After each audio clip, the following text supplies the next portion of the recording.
வணக்கம். இந்த பதிவு இதுவரைக்கும் வாக்கிங் போகாதவங்களுக்காக. இந்தியாவில் ஒரு ஆய்வு சொல்லுது 70% பேர் வாக்கிங் போகிறதில்லைன்ட்டு. வாக்கிங்கிறது பிபி சுகர் இருக்கவங்க போகிறதுன்னு நினச்சிட்டு இருக்காங்க. அப்படி இல்லை, இது அதையும் தாண்டி நமக்கு பல நன்மைகளை கொடுக்கும். உதாரணத்துக்கு உடல் சுறுசுறுப்பு, மூளை சுறுசுறுப்பு இதெல்லாம் நமக்கு கிடைக்கும். சரி, ஏன் வாக்கிங் போகிறதில்லை அப்படின்னு கேட்டிங்கன்னா, நிறைய பேர் சொல்கிற முதல் காரணம் எனக்கு நேரம் இல்லை.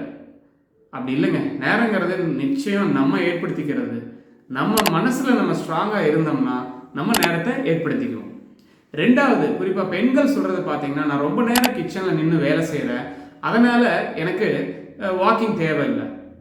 ரொம்ப நேரம் நின்று செய்கிறதால முட்டி தேய்மானம் ஏற்படும். வாக்கிங் போனோம்னா அது கூட உங்களுக்கு சரியாகும். மூணாவது, எனக்கு வாக்கிங் போனால் உடம்பெல்லாம் டயர்டாக இருக்குது, வலிக்குது அப்படிங்கிறவங்க ஸ்டார்ட் ஸ்லோ கோ ஸ்லோ. அதாவது நீங்கள் மெதுவாக ஆரம்பிங்க.